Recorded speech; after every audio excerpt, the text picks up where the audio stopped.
is working on your live stream. You're live. I want the Halo or the Cortana. No, not that. Not that one. The one was go double kill. That one. So then like in tribes. Yeah. So like Overkill.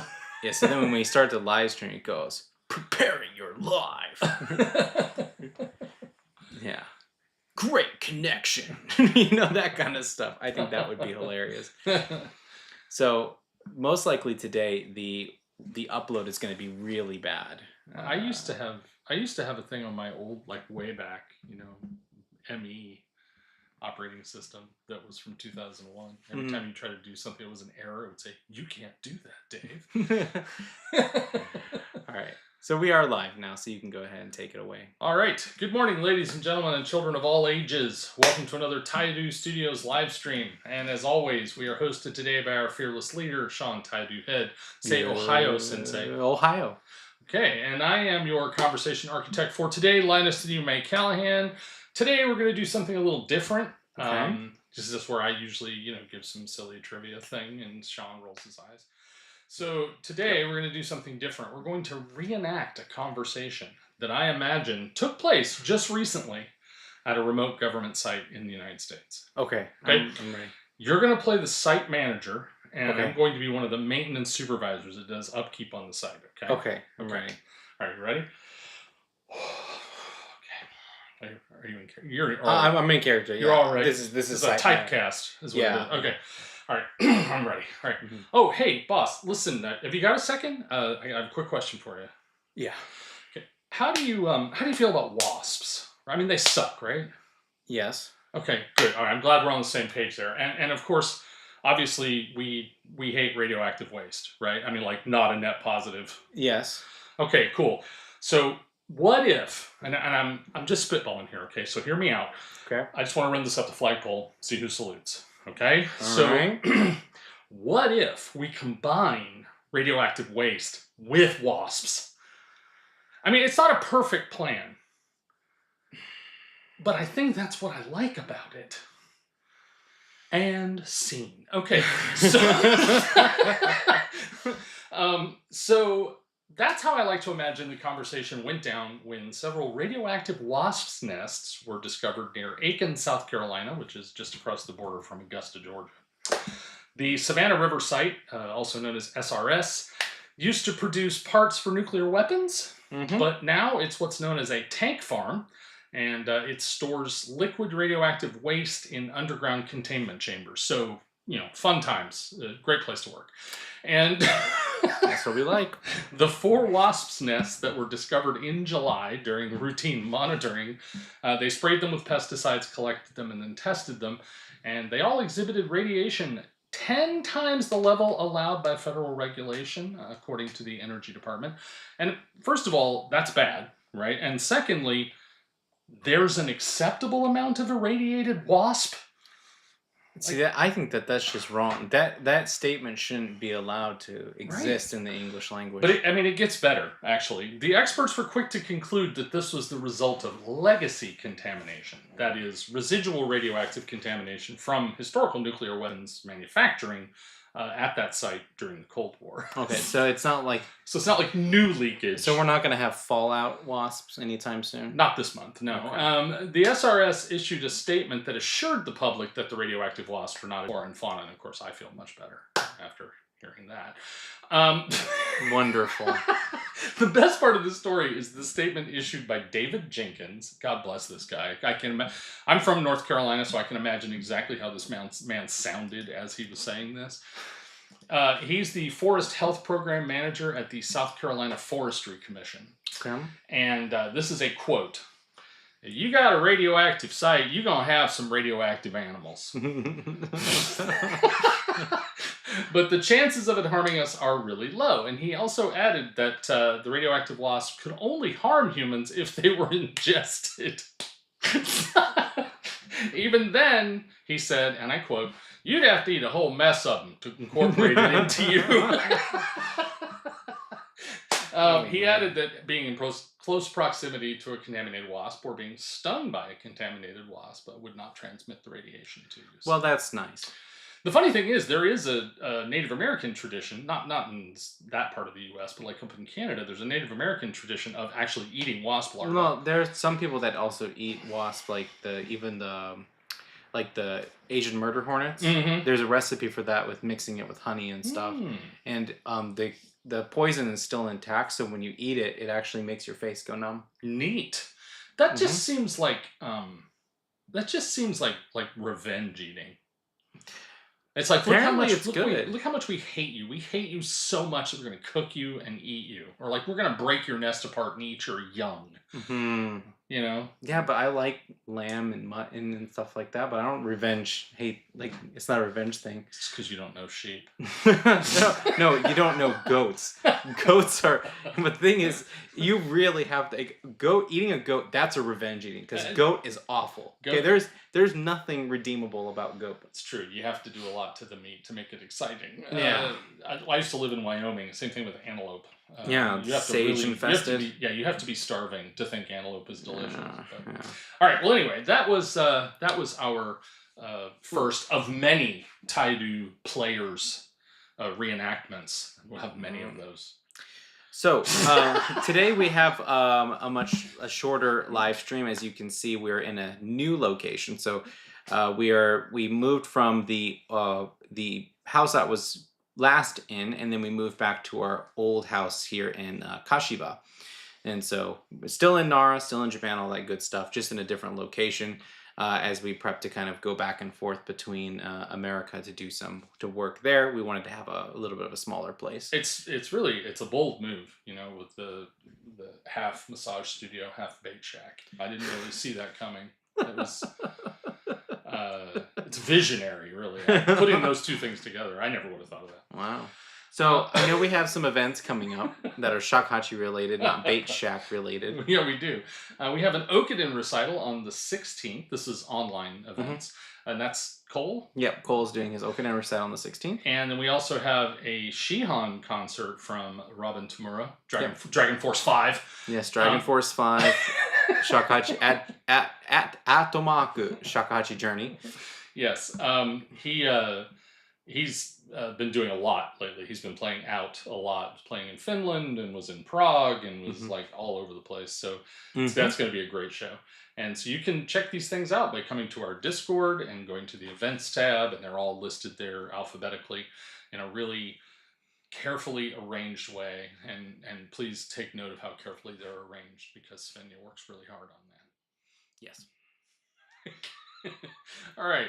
So there was a question that came up yesterday that kind of didn't really get an answer, at least by the time I went to bed last night on Discord.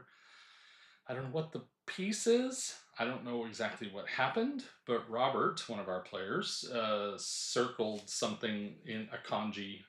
The kaeshi? Yoru no uta. Yeah, Yoru no uta. Yes. Yeah, so the character that he was looking at is the character kaeshi, which can have a lot of meanings. So, do you know how, like, in Western music, we have, like, a first and second ending? That can be a kaeshi. Oh, okay. A kaeshi can also be an ending melody. It can also be a melody, like a DSL coda sort of meaning. So you can kind of go back and you repeat the kaeshi. It can also refer to the high note section. So they sometimes will say, like, the takane kaeshi, where the high note section returns.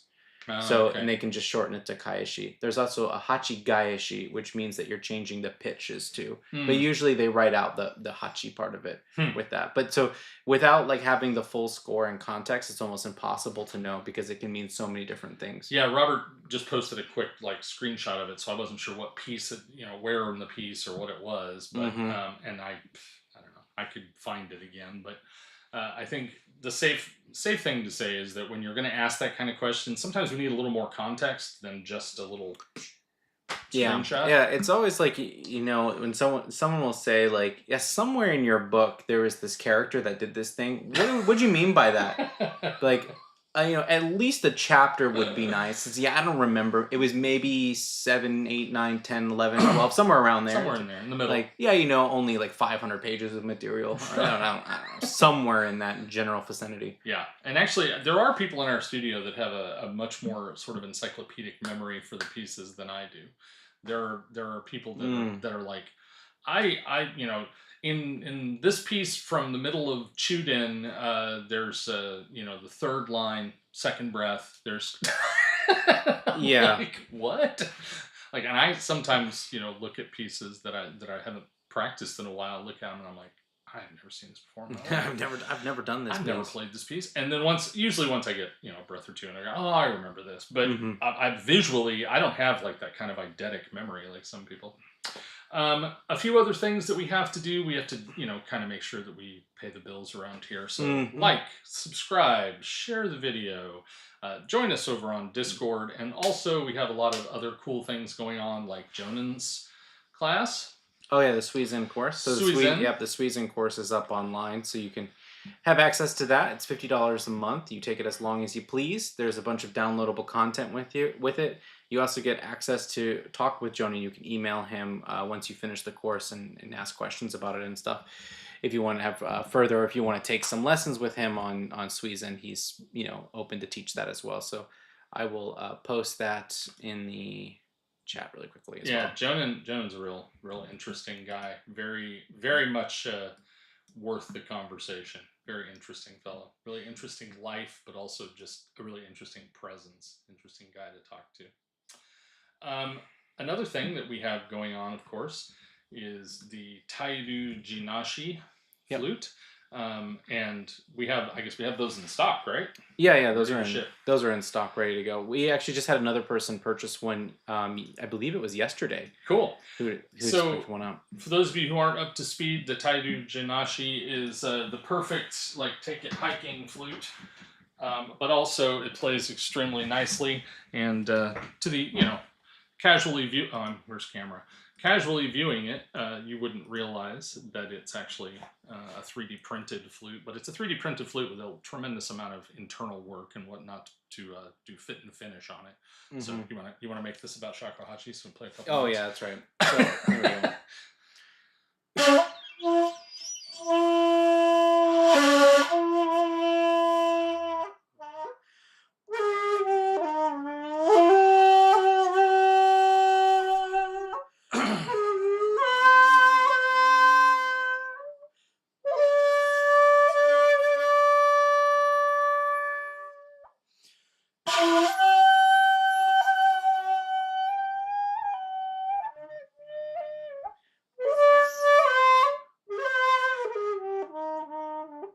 Very nice.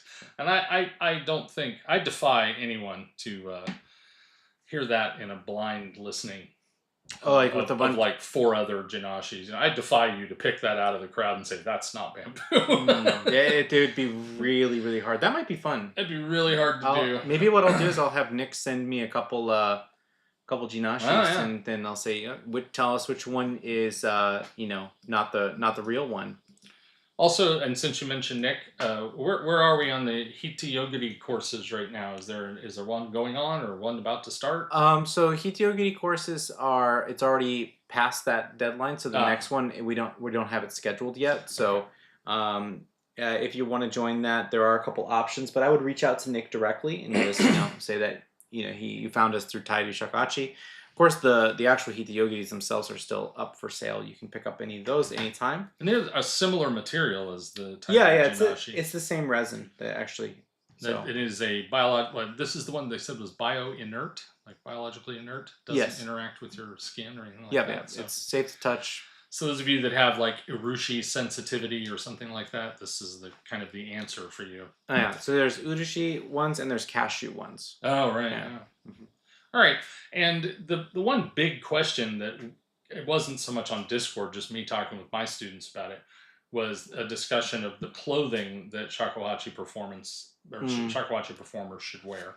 And I have famously resisted wearing kimono for a long time, and now I have a kimono and I've worn it to play, and so it's kind of cool. Yeah, and I think that we'll do this question and maybe one more just for today because we got a lot. We have a lot to do, but my thing is that it depends on the circumstances, right? I think in general kimono is the right option, especially if it's like something that people are paying a lot of money to go and see. Sure. And if the venue is really nice, even if it's an old like European building or something like that, or it's kind of like a gala place, I think a kimono is ideal.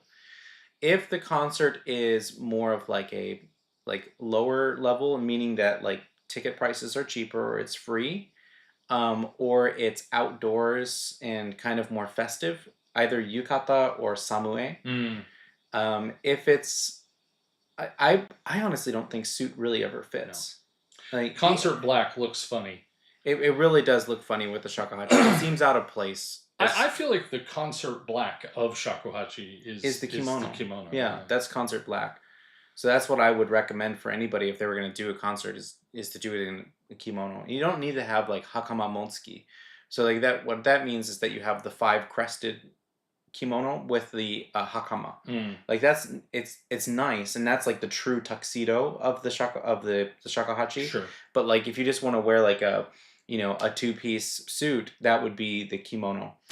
Yeah, and I also feel like samue is it's hard to explain until you live in Japan, but sure, samue is just ubiquitous, like working clothes, right? Yeah, well, that's what it means. Yeah, yeah. The name itself, yeah. Anybody who comes to your house to like deliver a washing machine or to like work on your heating and cooling stuff, Yeah, they're often wearing samue. Yeah, and most of that that's more because of where we live. Right, that's more of like it's more ubiquitous here in Nara than it would be like in downtown Tokyo or downtown Osaka. Yeah, I mean, I lived in the suburbs of Tokyo, and the well, delivery you guys lived there, an hour and a half outside of Tokyo. That's Hachioji. Yeah, that's Hachioji is actually a really old city, Yes. by the way, and there is a famous ramen shop there, and they're known for ramen. And the story of Ippei, Otori Ippei, which is a guy who met a komuso in front of a ramen shop, and there's a story about him saying. Now, the translation sometimes is done poorly. He looks at the komuso and he says, "Yeah, I bet you I could play this shakuhachi better than you with my ass." Right? That's how people translate it, but what he meant was playing it from here, right? So it's not like I'm farting into the shakuhachi, but it's here like that, right? That's funny. Yeah. Well, yeah, for what it's worth, if you ever find yourself in Hachioji, it is true. There are ramen shops everywhere, and they have a distinct style for that area. It's quite good. They also have bowls that are like this big, like bowls that for 4 people. Yeah, that's a newer thing.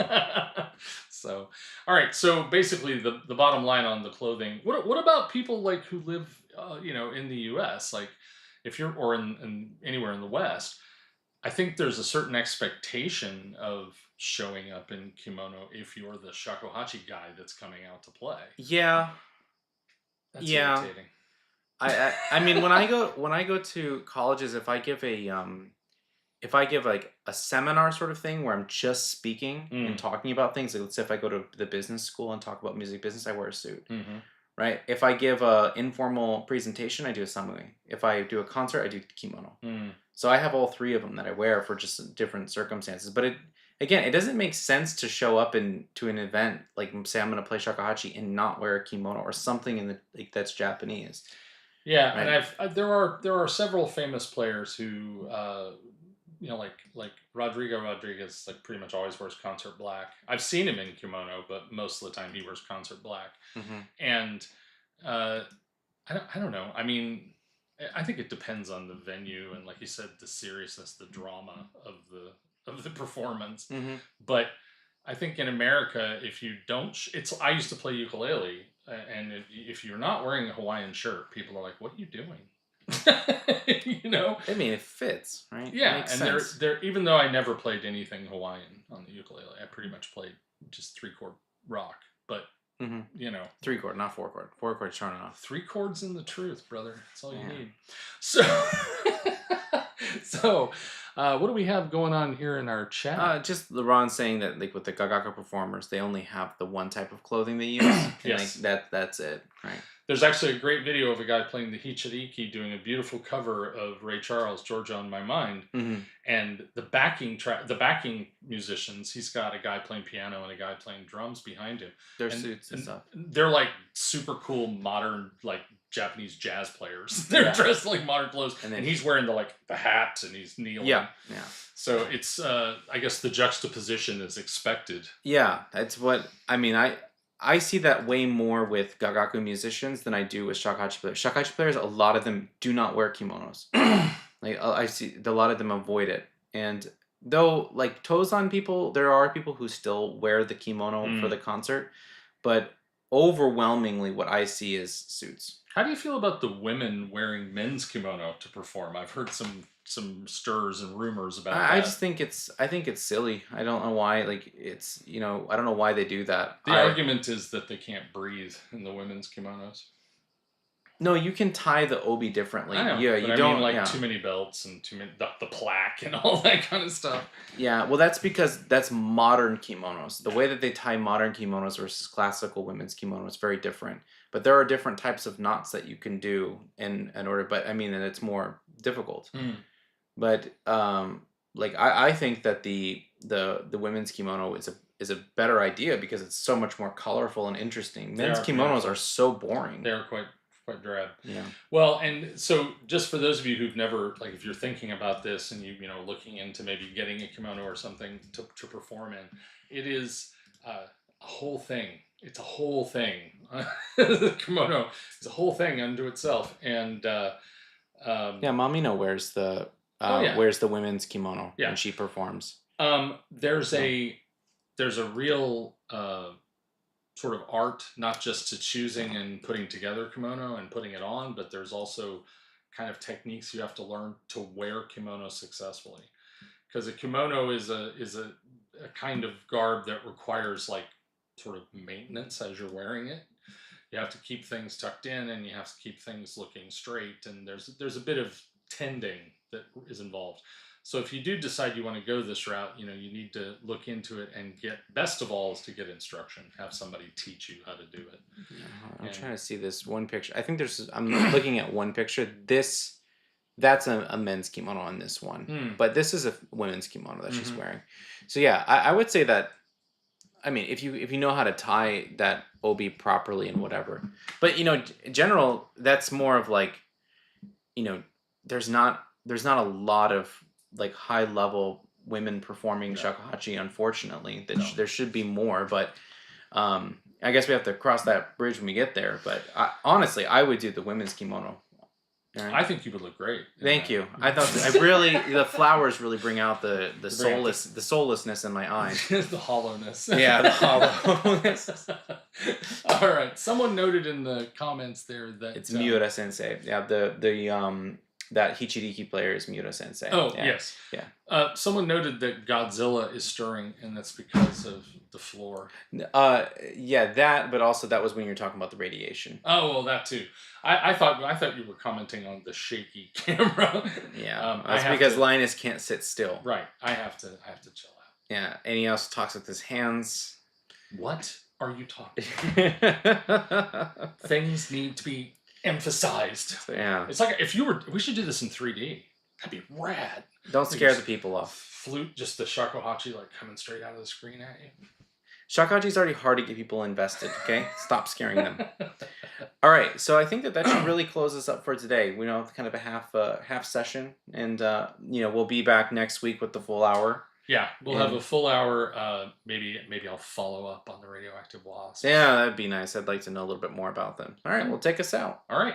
Thank you for being here. As always, like, subscribe, share, join us over on Discord, and in the meantime, row for 10. All right.